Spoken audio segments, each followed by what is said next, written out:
Welcome. Today I have a very special guest. He's a DJ, writer, filmmaker, musician, and overall great guy.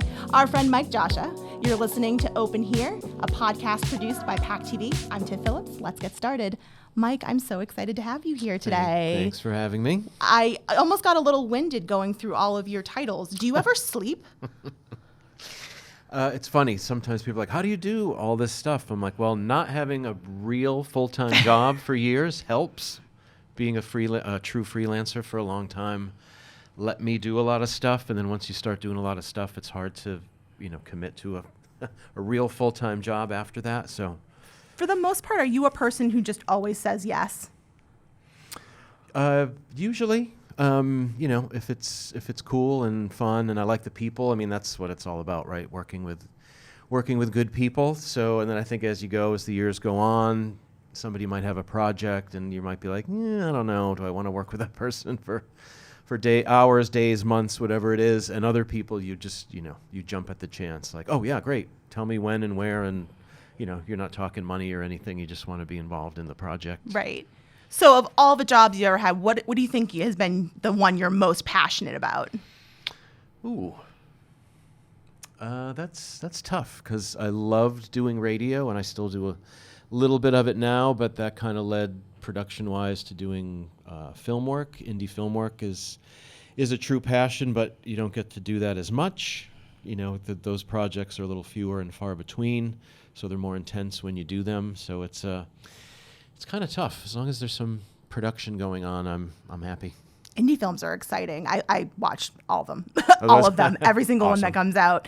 Is that a hard industry to kind of, because, there's not obviously a lot of money. There's no money. You can't. You just have to be into into wanting to make a movie, and that's how we did it originally in the 90s, before everything went digital, made a 16 millimeter black and white film as two DJs who were like, well, we know how to do audio production. How hard could it be? Fools. But what we did was we found people that knew, a friend was like, oh, a friend of mine is, director of photography. And we're like, oh, we need one of those. So we, partnered with someone who knew how to shoot and, got a lighting person. And, we're able to be like, oh, I guess we're producing a film that we're, also directing and that I wrote. And so we really kind of learned on the fly. And a lot of it was good because we didn't know what we didn't know. right. So we weren't afraid to do some stuff. And if someone was like, well, normally, you wouldn't do it like that. And we'd be like, well, let's do it like that. And they'd be like, oh, all right, let's give that a shot. And then we'd end up, doing some different things because we didn't know any better. You recently did a movie called The Last, which is really, I like the look of it. It's got kind of a grit to it. Can you tell us a little bit about that? Yep. So The Last is a sci-fi film that I wrote a few years ago. And then again, we decided to, do it ourselves because just to try to get something developed and do that whole route is just really tough. So we're like, let's do it ourselves. I wrote it to shoot it easily with very few sets, very few actors. So there's just a lot of dialogue kind of carrying the plot. But again, I used to bartend in the 90s when I did part-time radio at the time with a good friend of mine who was at BU Film School at the time. And for the last 20 some odd years, he's been a cameraman in Hollywood. So we've always said we have to do something together. We did a couple little music video projects, but those are kind of like 1 day, 1.5 day things. And that was fun, but we always talked about working for a couple weeks on a film. And finally we were able to get our schedules to line up a few years ago. So we were able to work, again, with someone who knew everything about, film and lighting. So we could just deal with the, producing and directing and the writing and the acting and serving food and all of that, all of that sexy stuff that you have to do on an indie film crew. And it just took us, these things take years when you don't have money and you're spending your own money and your own time. So after a 2-week shoot in LA and the surrounding area, it took us a couple years from there to edit and do all the effects and stuff like that, but it's finally done and it's finally available. And that must be super exciting. It is exciting. We actually finished it during COVID because we were dragging on some things, and all of a sudden it's like, all right, we're locked down. Let's make a list. What do we really have to finish, to be really done with this thing, and let's just do it. And we finished it, and we entered one film festival that was happening at the end of 2020, the Bowery Film Festival in New York, and we won the festival. So, Oh, that's wow. so yeah, we were like, okay, because there huge. wasn't. We wanted to go to film festivals originally when we planned this, because that's kind of where you get your glory. You're not going to necessarily get 2 million views on Prime or something like that, or Netflix is going to buy it from you. You shop it around to film festivals, you enjoy watching it with other people, and that's kind of the thing. And COVID actually, obviously smashed that to bits, all the film festivals. But we got into the one, and we won it, and we're like, all right, check that off the list. So it's exciting just to be done with it. People will ask, like, how do you get paid? When do you get money? I'm like, I don't know. That wasn't the goal. We're done with the damn thing finally, after years. It's a passion project. I mean, It is. Yeah, you have to love the process, even though the process can be right. maddening. But and again, working with people that you like is key. Right. So I actually looked you up on IMDb. You have an IMDb profile, does that make you feel like you've arrived, like you have? Actually, it terrifies me because I'm like, what's on there? How old is it? Oh no. It had like the red right hand on it. Red right hand. Yep. And I think captive audience. Yep. I was super excited. I'm like, go Mike. You're like, what are these things? Captive audience was our black and white ode to radio. That's awesome. About an overnight DJ that gets taken hostage while he's on the air. Wrote it while I was an overnight DJ. Where's that available? That's not really available. We won some awards with it. We never cleared the music, being not terribly smart about it. We got a lot of permissions, Right. like from bands. That means nothing. It means nothing. They're like, sure, you can, even band manager, sure, you could use that. And then, we just realized, we have to kind of clear all the music, and, there's some big names in it that we're never going to. And then we just got money for the next one and just kind of moved on. I am, however, just starting to put the process of doing a remake, doing a new version of Captive Audience. So It's a great premise. The plot sounds amazing. yeah, and we won some awards. Again, we didn't know what we were doing, so we kind of caught lightning in a bottle and just did what we wanted to do, and we won a dozen film festival awards, and It's crazy. and it was awesome. So it should see the light of day again. It played on WGBH Channel 2, which we were like, wow. It screened at the MFA in Boston, the ICA. We're like, this is great. We must know what we're doing. Yeah. I mean, But of we course. hit a little sophomore slump because you get all excited and you get a little bit of money, and then we went union. We went official. Wow. So everything was SAG, and then it was like, then it was madness, time cards, and Do you still have your SAG card? I don't.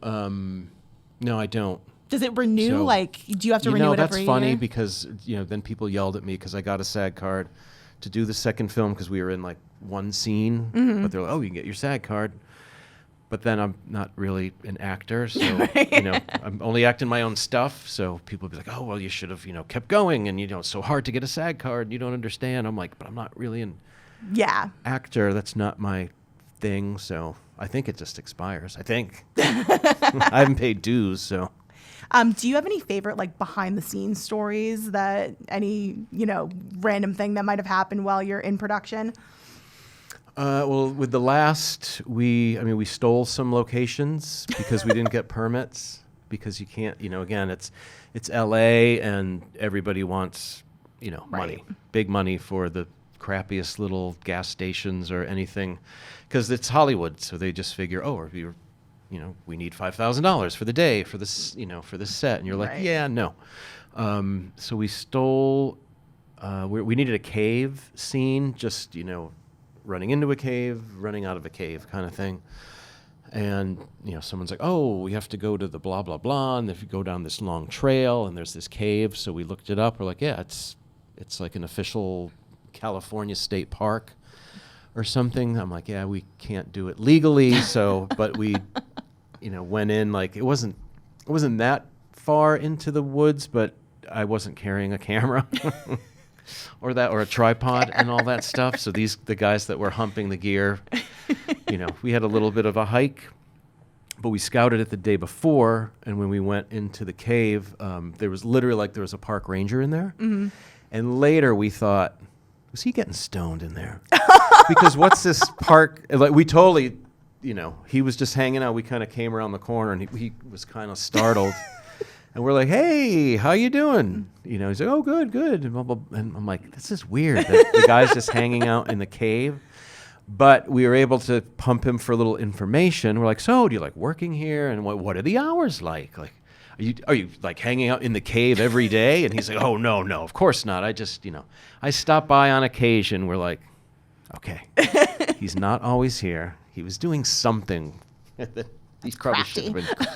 So, yeah, we found out. We're like, all right. And then as we were leaving, we're like, that must be his truck, little white pickup. If the white pickup's here, we'll wait. If it's not here, we're going to run into the woods. We got there the next morning, no white pickup. We ran in. We shot for like hour and a half, got a bunch of shots and ran out of there. So there's a lot of that kind of stuff. We did the same thing, Salton Sea, which is out like near Coachella. Oh, okay. It's like, you could see it on the map. It's like a big lake, but it was a mistake that the Colorado River, when they were doing some kind of irrigation, it like broke off and it just started filling this area of the desert for like years. Like, they didn't know how to shut it off. They didn't know what to do. And when it first pooled, they're like, it's like a lake. It's like Lake Tahoe. It's like, it's this awesome thing out in the desert. And isn't this awesome? And it was like a tourist trap kind of place. We totally meant to do this. This is totally right. Intentional. But because it was like not a real thing, as the years went by, it just slowly like started dying, and they tried to stock it with, fish, and the fish would die, and then it just became a weird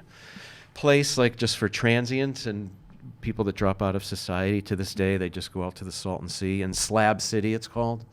Look it up. It's a very interesting place. Oh, I will.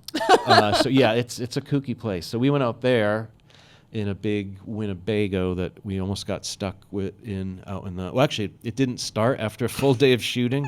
Outside, we got all our shots. Nobody bothered us. A couple like transient kind of people were watching us, I think, to see if they could steal anything. So we had to always leave somebody with the truck, just in case. People are like, yeah, you'll get robbed out there. We're like, okay, interesting.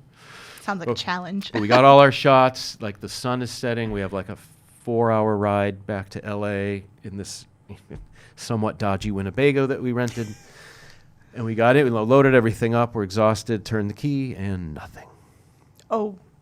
But it was like a certain way that the shifter had to be. Okay. Finally, we got it started after like a terrifying 20 minutes of like, we're going to spend the night here in the desert. Because we were way out, we're like 3 miles off the road on this little like, yeah. We live here now. Yeah, right. This is we live in Slab City now. So there's, all little things like that, you think once it's over, you can, once we got the Winnebago back, I just, kiss the ground. Then we could laugh about it. Right. Hey, that was pretty dangerous. But, when you're there and you're in charge, you got to be like, this is awesome, isn't it, everybody? This is great. I'm sure it's going to start. We'll be back in LA. Don't worry. And you're like, oh, what are we going to do? We're screwed. There's a lot of those things. Sounds about right. So I got to know, who's the most famous person you've ever met? Ooh, most famous person I ever met. Trying to think, who would that be? I don't know, a lot of more like rock and roll people. Okay. Paul Westerberg from The Replacements. Nice. Ben Harper, Butch Vig from Garbage. I love Garbage. They're so good. So good. I love Shirley Manson so much. They're awesome. Yeah, we hung out with them after they played at Avalon. So when I worked at WFNX in the 90s, and a lot of bands would come up, so that's where I would meet Gwen Stefani. Nice. We did an ID with her because she comes up. She'd go on the radio with the DJ, doing the live interview, and then after that, you want to grab IDs from them, like, "Hi, it's Gwen from No Doubt, and you're listening to WFNX," and I'd be the guy to record that stuff. So that's cool. So they'd be like, do you want to record Gwen? I'd be like, no. Like, obviously, and that's they're always on their way up, kind of thing. Same with Shirley from Garbage and Butch Vig, the drummer who recorded Nirvana's Nevermind and Smashing Pumpkins, and he's a drummer, which I am, and it's just like, you never know who's going to like knock on the door at the radio station or look in the little glass thing. Actually, that was the Butch Vig. He was, it was later in the afternoon. They must have been playing Avalon that night. And my studio was not too far from the main door, and if my door was open, if someone rang the bell, you could just hear it, and you'd have to shut the door so you didn't record the and someone was hitting the bell, and I wasn't recording, but I was just like, isn't there someone at the desk out front? Isn't there an intern or something that can like? I was literally yelling like, someone, answer the effing door. I'm like, all right, I'll go. All right, fine. And I walked out, and there's Butch Vig peering in the window, and I'm like, oh my God. So I went up, let him in. So I got to know, do you have like any favorite movies? What's your genre of choice? We're movie nerds around here, so it's a very important question. I'm like a dark drama nice. kind of guy. Okay. That could be anything from Donnie Darko to any of the 70s. I think I'm the first generation of like VHS. You need a VCR. You got to go to the video store. Did you rent the VCR? I think we might have at first for like 3 days for like $20 or something. You're like, yes. And then you get like 15 movies that you can't possibly watch, but just living your best life. But you just can't stop it. A lot of this, 70s at that time, indie stuff that turned out to, the Spielbergs and all those guys that turned into be the, the mainstream after a while. Yeah. And then that morphed into, all the, original, Star Wars in the theater. Of course. Saw The Shining in the theater, saw Amityville Horror, so a lot of horror movies we saw. Drive-ins, we're still, like, dating myself. They're back, they've come back. But this wasn't recently. Back in the day, just a lot of horror movies. American Werewolf in London. So good. It's one of my favorites. As far as, real special effects, no CGI. I just watched it recently. Great soundtrack. Great, super soundtrack. Such a good soundtrack. And then all those, the classic 80s movies that at the time were just movies. Like, you go see Pretty in Pink because it's playing. You're not like, it's a classic. It's not a classic yet. It's just there. A lot of sci-fi stuff, too. Obviously, Alien. Yeah. The Thing, John Carpenter's. So good. The Thing with Kurt Russell. That's got to be one of the tops. And then in the 90s, all the indie stuff suddenly that motivated us to do film. Robert Rodriguez, El Mariachi, Ed Burns, Brothers McMullen. He doesn't get enough credit, I don't think, for being one of those indie guys. And then Clerks, obviously. What's his name? Kevin Smith. Kevin Smith. Actually, we met Kevin Smith. He talked at the ICA, I think, right after he made Clerks. And we had just given out, we were giving the CD away at FNX, the Clerks CD. Like, even before we had seen the movie, we're like, what's this? I don't know. It's a giveaway. Caller 7 to win like, this Clerks CD. And then we went to see the film, and we were like, just so up our alley, like black and white. That's why we shot black and white. Yep. Heavy dialogue, just, tell the story, tell the audience some story they might not know, talk about radio. And so those 3 films were big indies awesome. in the 90s to motivate us to be like, we could do couldn't we do this? Let's try this. And there you are. Here you are. Yeah, here we are. Now, you also have a podcast that you've been working on called Top of the World. Can you just tell us a little bit about that? Sure. So I started doing podcast production and editing during COVID. Again, another little, a little zigzag from the radio stuff, but the radio stuff wasn't going that great when COVID hit. Yeah. And, it hasn't been for a while for a lot of people, but, I was hanging in there. But once COVID hit, getting laid off, and got a chance to do some podcast editing. Mudhousemedia.com is a startup in Boston, and they asked me to do some editing for them. And so there's a couple shows I do for them. One's a true crime podcast called Saints, Sinners, and Serial Killers. So I took over that, which has been a lot of fun. Casey Sherman and Dave Wedge out of Boston. One's worked for the Herald forever. One worked at Channel 5 producing news. So they talk about all these true crime things, but that they actually covered.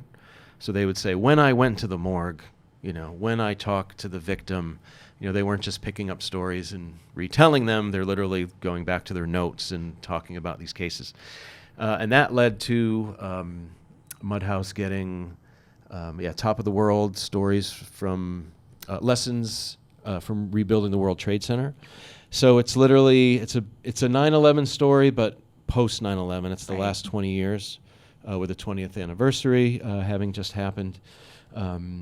So we were hired to put that together, and that was just completely fascinating, that 16-acre site and everything that happened after 9/11. Most of us know the 9/11 story, but what's happened in the last 20 years, how many buildings have been built, why haven't all of them been built, and all the red tape and all the involvement of all the different agencies that it takes to get anything done. It's truly amazing. I mean, I didn't know most of that stuff until I sat down here like this and was recording the interviews and going, wow, that's amazing. Yeah, I watched a couple episodes, and I'm just like, wow, being a real estate developer sounds difficult, especially in this circumstance. Right. Yeah, and that's the whole thing with the World Trade Center. It's like they had 9/11, and then people said, no one will come back. No one will ever want to come back or work down here or live down here. And actually, when COVID hit, they were up 3 times the amount of people living down in Lower Manhattan that were there pre 9/11. Wow. So not only did they come back, they came back threefold. But then, COVID, and before it, Superstorm Sandy had ravaged the downtown as well. Yeah. And they were like, okay, well, now no one's coming back. And now with COVID, a lot of people are like, well, everyone can work from home, and no one needs these office buildings anymore.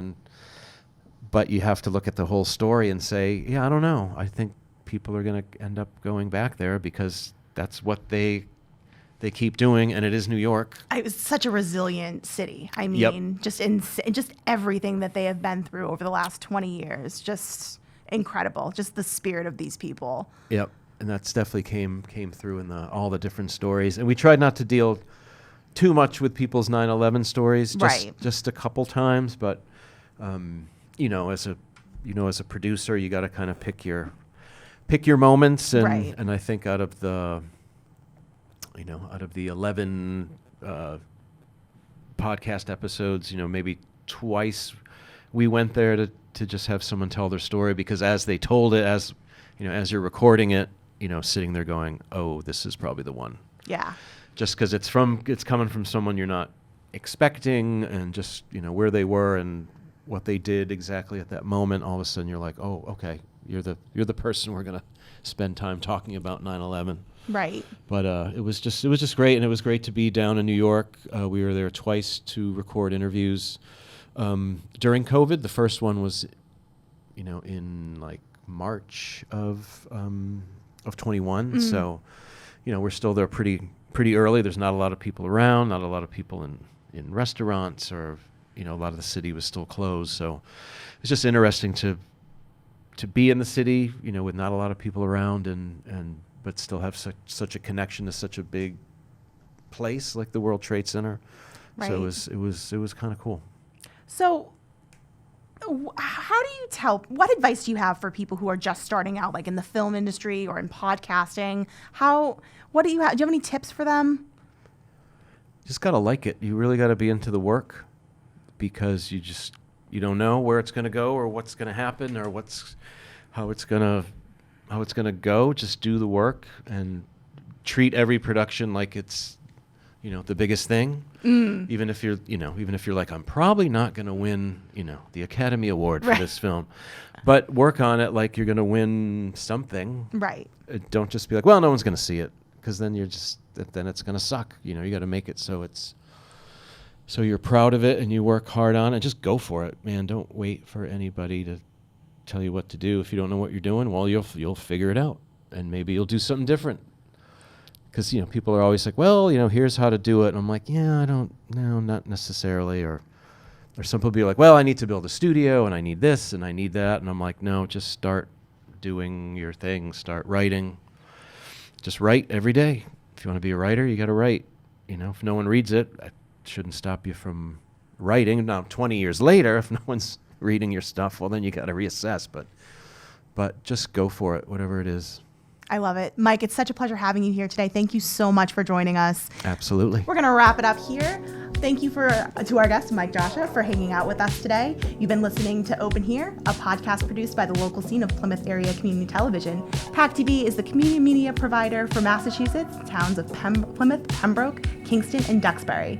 To see more of our content, visit PACTV/the local scene. I'm Tiff Phillips. We'll see you next time.